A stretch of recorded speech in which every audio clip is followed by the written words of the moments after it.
నాకంటే ఆ మెకానిక్ గాడు అంత నచ్చాడా? నాకంటే వాడు బాగున్నాడనుకుని వాడితో వెళ్ళింది. రేపు వాడికంటే ఇంకోటి నచ్చితే వాడితో వెళ్ళిపోద్దా?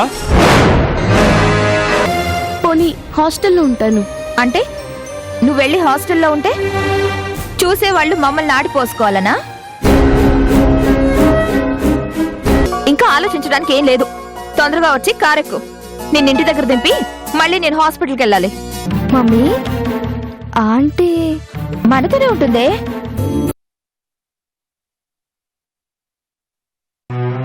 కిందుండేది గెస్ట్ రూమ్. నువ్వు మా గెస్ట్ కాదు కదా. నువ్వు ఈ ఇంటికి అసలైన ఓనర్వి. అందుకే మాస్టర్ బెడ్రూమ్ లో ఉండమని చెప్తున్నాను.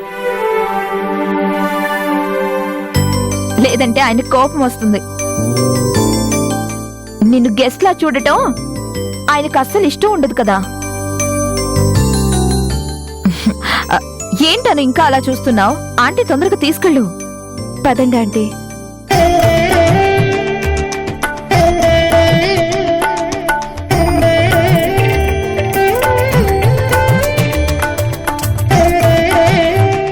రండి aunty.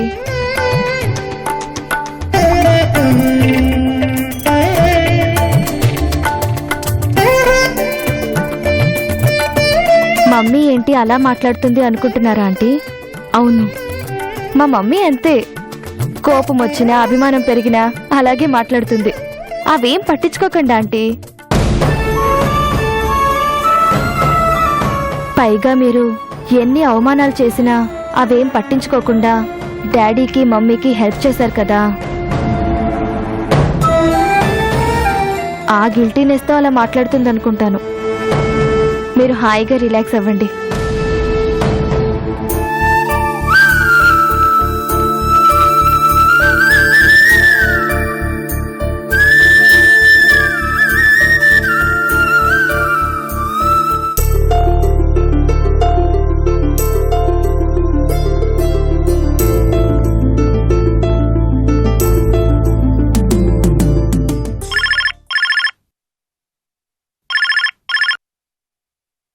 Hello, good morning sir.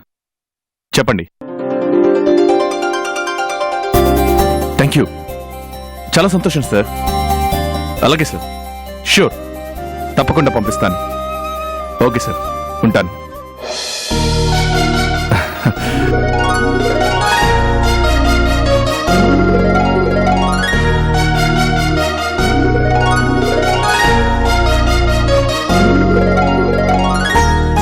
My dear staff, మీ అందరికీ ఒక గుడ్ న్యూస్. ఏంటి రాజా అది? మనం కొత్త వెంచర్ ని మొదలు పెట్టబోతున్నాం. అది చాలా పెద్ద ప్రాజెక్ట్.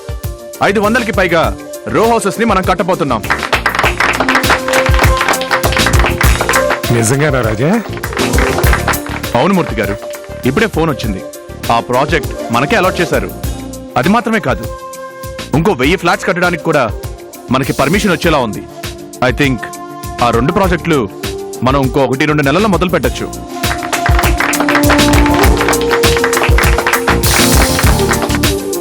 నెక్స్ట్ మనం చేసే ప్రాజెక్టులో మీ అందరికీ ఒక మంచి ఆఫర్ కూడా ఇస్తున్నాను.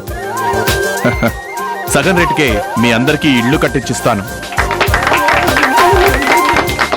సార్, మరి కరుణ మేడం గారు ఉంటారా సార్? కరుణ మేడం గారు కూడా మనతో ఉంటే చాలా బాగుంటుంది సార్. సార్, మీరేం అనుకోకపోతే ఓ మాట చెప్పమంటారా? చెప్పు. కరుణా మేడం గారు లేని లోటు మాకు తెలుస్తుంది సార్. ఆవిడ మాతో కంపెనీ ఓనర్లా కాకుండా మా ఇంటి మనిషిలా ఓ అమ్మలా పలకరించేది. మా అందరి ప్రాబ్లమ్స్ అడగకుండానే తెలుసుకుని సాల్వ్ చేసే సార్. మీ అందరికీ ఏ ఇబ్బంది రాకుండా చూసుకునే ప్రయత్నం మేము కూడా చేస్తాం అరుణ్. You don't worry.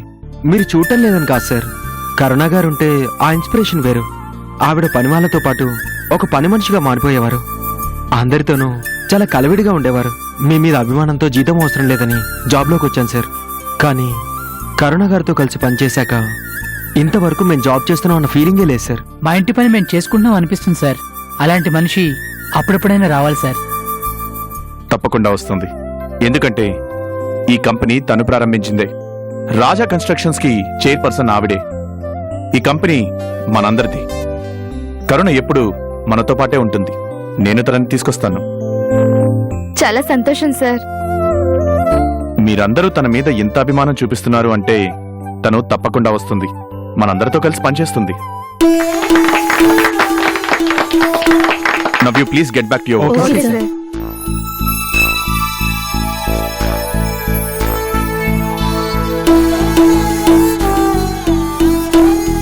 చూసారా మూర్తి గారు, చందు వాళ్ళందరిలో ఎంత మంచి పేరు సంపాదించుకుందో. మంచి జీతం ఇస్తే నాణ్యమైన పనివాళ్ళు దొరుకుతారు. కానీ జీతంతో పాటు అభిమానిస్తే నిజాయితీ గల పనివాళ్ళు దొరుకుతారు. మూర్తి గారు కరెక్ట్గా చెప్పావు రాజా. ఆ నిజాయితీ వాళ్ళలో ఉంది కాబట్టి ఇంత త్వరగా మనం తిరిగి మన స్థానాన్ని అందుకోగలిగాం. ఇదంతా మన చందు తల్లి సలవే. ఒక బిజినెస్ మ్యాన్ కూతురు, మరో బిజినెస్ మ్యాన్ భార్య. ఎక్కడికి పోతే చెప్పు చందులో నాయకత్వ లక్షణాలు. అందుకే ఇంత మంచి పేరు సంపాదించుకుంది.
ఏంటండి టైం ఎంతైంది? మీరు ఎన్ని గంటలకు రావాలి, ఎన్ని గంటలకు వస్తున్నారు? ఇప్పటికే 40 నిమిషాలు లేట్ అయింది. ఎప్పుడు ఫోన్ చేస్తారు చెప్పండి. ఆఫీస్లో కొంచెం ఎక్కువ వర్క్ ఉంది అమృత. ఎంత వరకు ఉంటే మాత్రం భోజనానికి కూడా కుదరదా? ఇలా అయితే మీ ఆరోగ్యం ఏమైపోతుంది? ఒక్కసారి ఆలోచించండి. రండి భోంచెదురు గాని.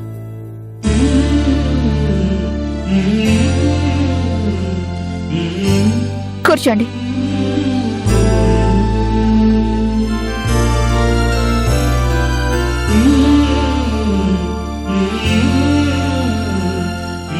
అసలు సగం ప్రాబ్లమ్స్ టైంకి తినకపోవటం వల్లనే వస్తాయి. ఆ సంగతి మీకు తెలుసా? మీ పనులు కొన్ని ఎవరికైనా అప్పగించండి. ఒకసారి దెబ్బతిన్నాను కదా అమృత, ఇంకోసారి ఆ తప్పు చేయను. నేను ఎవరిని నమ్మదలుచుకోలేదు. నా జాగ్రత్తలో నేను ఉండాలి. అది నిజమేలండి. కరుణ లాంటి మనిషి మీకు తోడుగా ఉంటే మీకు చాలా వరకు బర్డెన్ తగ్గుతుంది కదండి.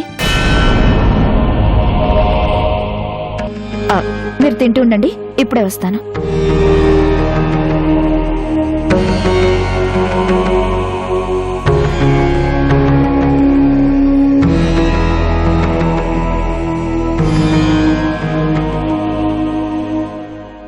అను,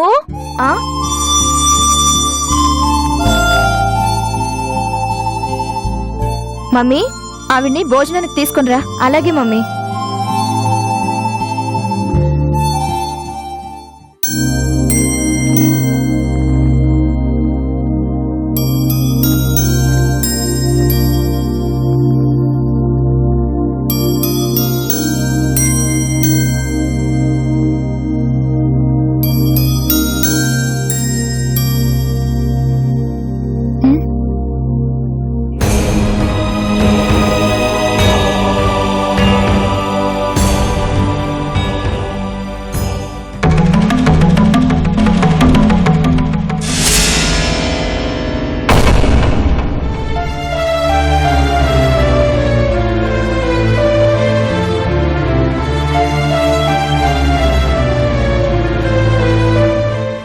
అలా చూస్తున్నారు? కరుణ ఇక్కడెందుకుందనా? నేనే ఆ ఇంటికి వెళ్ళి బట్టలు అవి సర్ది తను రానన్న బలవంతంగా తీసుకునొచ్చాను. బలవంతంగా ఎందుకు అని అనుమానం వచ్చింది కదా? ఏం లేదు, బాబాయ్ ఏదో ఆఫీస్ పని మీద చండీగఢ్ వెళ్తున్నారట. తను వెళ్ళి ఎక్కడో హాస్టల్లో ఉంటానంటుంటే నేనే కుదరదు అని ఇంటికి తీసుకొచ్చాను. మీరే చెప్పండి, మనం ఉండగా తనెక్కడో వెళ్ళి హాస్టల్లో ఉంటుందా? అదెంత తప్పు. కరుణకి ఈ ఇంటి మీద పూర్తి హక్కులున్నాయి. ఇది తన కుటుంబం. ఎవరైనా సొంత వాళ్ళని కాదని హాస్టల్లో ఉంటారా చెప్పండి?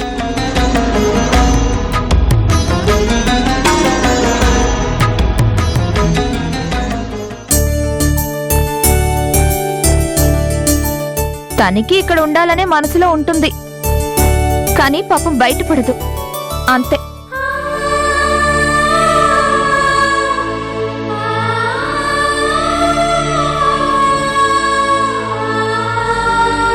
కరుణ మనతో ఉంటే మీకు బాగా ఉపయోగం కదా.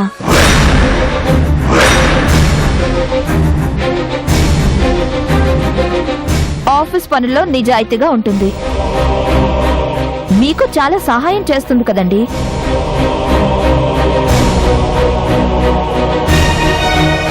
ఇందాకే కదా మీ పనులు ఎవరికి ఇవ్వడం లేదు అన్నారు. ఇప్పుడు కరుణ మీ పనులు షేర్ చేసుకుందంటే కాస్త మీకు కూడా టెన్షన్ తగ్గుతుంది. అలాగే ఎప్పుడు మిమ్మల్ని కనిపెట్టుకునే ఉంటుంది. అందుకే కావాలని తీసుకొచ్చాను.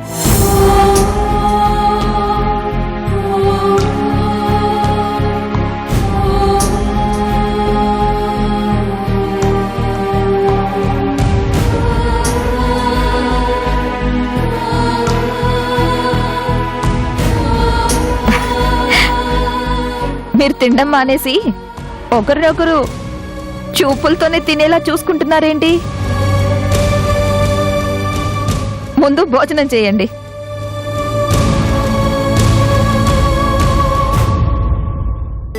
బాబాయ్ రావడానికి ఇంకా 20 రోజులు పడుతుందట. అప్పటిదాకా తను ఇక్కడే ఉంటుందిలే.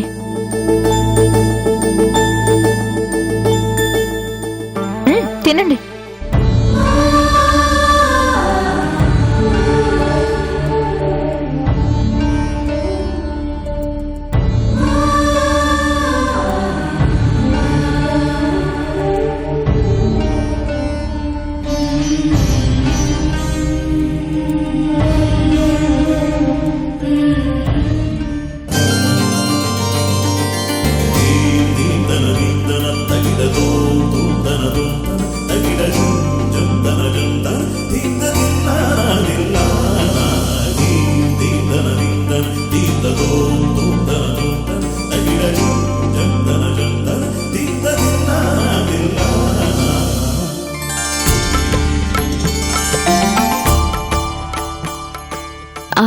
నేను తీస్తానండి. వద్దమ్మా,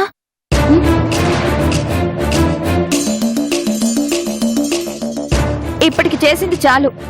భోజనం పెట్టి ప్లేట్స్ తీయించిందన్న పేరు నాకెందుకు?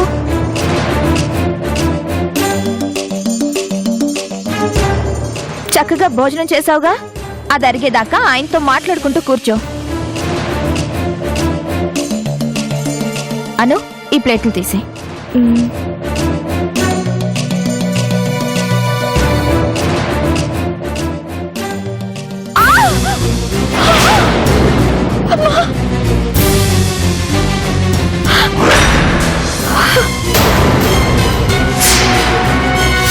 మమ్మీ, మమ్మీ, ఏమైంది మమ్మీ? డాడీ త్వరగా రండి. ఏమైంది మమ్మీ? అమృత, అమృత, అమృత, ఏమైంది? అయ్యో, కాలు బెనికినట్టుంది. పదండి, రూమ్ కి తీసుకెళ్దాం. లేకు, మెల్లగలేగు.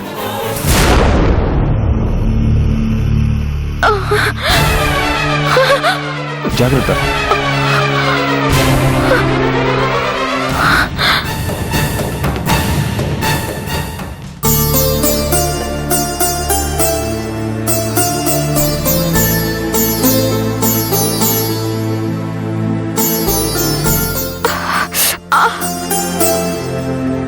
అమృత, కాలు బెనికినట్టుంది, కాస్త రెస్ట్ తీసుకోవాలి. బెనికితే బెనికింది కానీ కరెక్ట్ టైంకి బెనికింది. భగవంతుడు కూడా నాకు సాయం చేస్తున్నాడన్నమాట. కాస్త చూసుకోవచ్చు కదా, ఎందుకు అంత తొందర? పర్వాలేదులేండి, 2-3 రోజులు రెస్ట్ తీసుకుంటే సరిపోతుంది. అయినా మీరేం బాధపడకండి, కరుణ ఉంది కదా, అన్ని తానే చూసుకుంటుంది, మిమ్మల్ని కనిపెట్టుకుని ఉంటుంది. అను, ఇదిగో ఈ ఆయింట్మెంట్ అమ్మకి రాస్తూ ఉండు. అలాగే ఆంటీ. మీరు వెళ్ళండి, పర్లేదు. అందరూ నా చుట్టూ ఎందుకు? వెళ్ళండి వెళ్ళండి.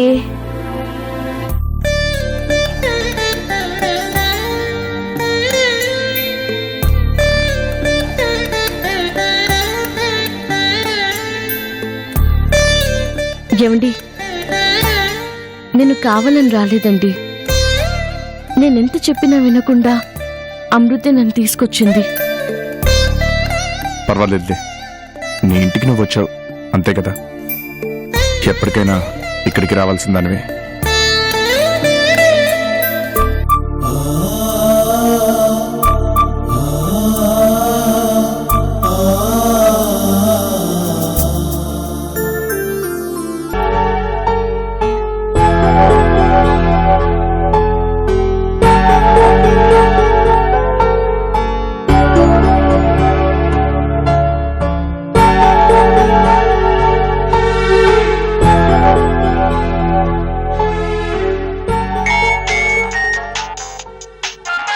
రేయ్, ఆ ఫోన్ ఎవరో చూడు. అలాగేరా.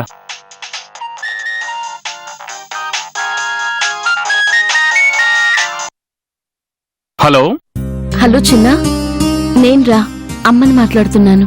అమ్మా, నేను పండుని. ఒక్క నిమిషం ఉండమ్మా. రేయ్, అమ్మరా.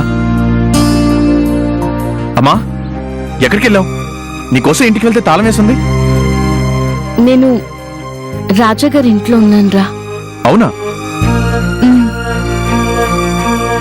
మీ తాతయ్య చండీగఢ్ వెళ్లారు, 20 రోజుల దాకా రారు, అందుకే ఇక్కడికి వచ్చాను. ఏంటమ్మా, తాతయ్య లేకపోతే ఇక్కడికి రావచ్చు కదా, నాకు చెప్తే నేను వచ్చి ఇక్కడికి తీసుకొచ్చేవాడిని కదా. నాకు కూడా తెలీదు నాన్న. సడన్ గా తాతయ్య గారు వెళ్తుంటే అమృత వచ్చి బలవంతం చేసి ఇక్కడికి తీసుకొచ్చింది. ఏంటి, అమృత గారు తీసుకెళ్లారా? అవును చిన్న, ఎంత చెప్పినా వినలేదు.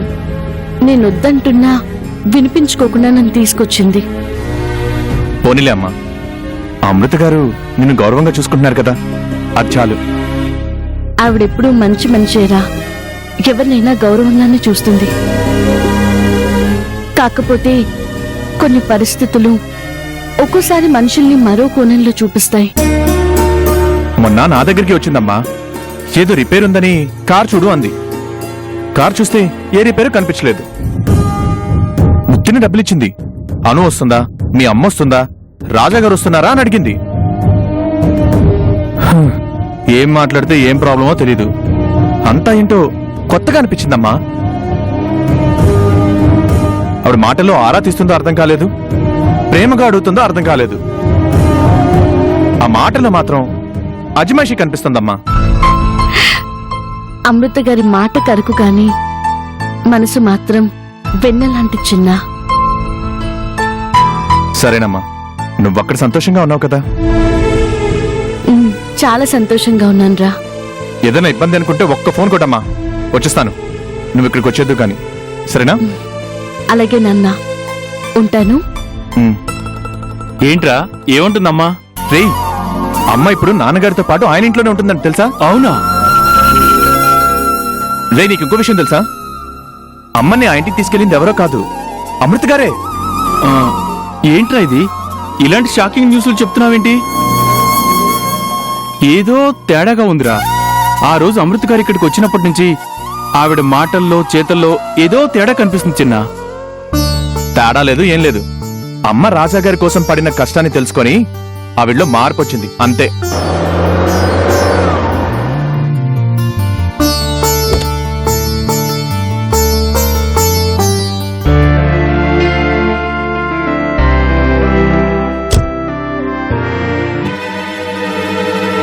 వసు చిన్న నీకు ఒక ఇంపార్టెంట్ విషయం చెప్పాలి. ఏమైంది? ఆ చక్రవర్తి మా ఇంటికి వచ్చి డాడీని బెదిరించి వెళ్ళాడంట. ఏమని బెదిరించాడంట? ఏముంది, నిశ్చితార్థం జరిగింది కాబట్టి పెళ్లి జరిపించి తీరాలి, లేకపోతే ఏదైనా చేస్తానని బెదిరించాడంట. వాడికి అసలు సిగ్గులేదా? వాడి మొహాన్ని నిశ్చితార్థం జరిగిన రింగు తీసి చిన్నాకు పెట్టావు. నిజమైన మగాడైతే మళ్ళీ నీ మొహం చూడకూడదు. అలాంటిది సిగ్గు లేకుండా వచ్చి పెళ్లి చేయమని అడగటం ఏంటి? ఆ చక్రవర్తి చాలా దుర్మార్గుడు పండు. వాడి అసలు స్వరూపం నాకు తెలుసు. వాడు లంచాలు తింటాడు. ఆ భార్గవి దగ్గర చేరాడు. నన్నెవరో కామెంట్ చేశారని వాళ్ళని చితక్కొట్టాడు. అలాంటిది చిన్నాని పెళ్లి చేసుకుంటాను అంటే ఊరుకుంటాడా? రే చిన్న, ఒకరోజు వాడిని ముసుకేసి చితక్కొడదామా? తొందరపడకూడదురా. వాడి చేతిలో పోలీస్ పవర్ ఉంది. అవకాశం చూసి జాగ్రత్తగా దెబ్బకొట్టాలి. నువ్వే కంగారు పడకు వసు. వాడి సంగతి నేను చూసుకుంటాను.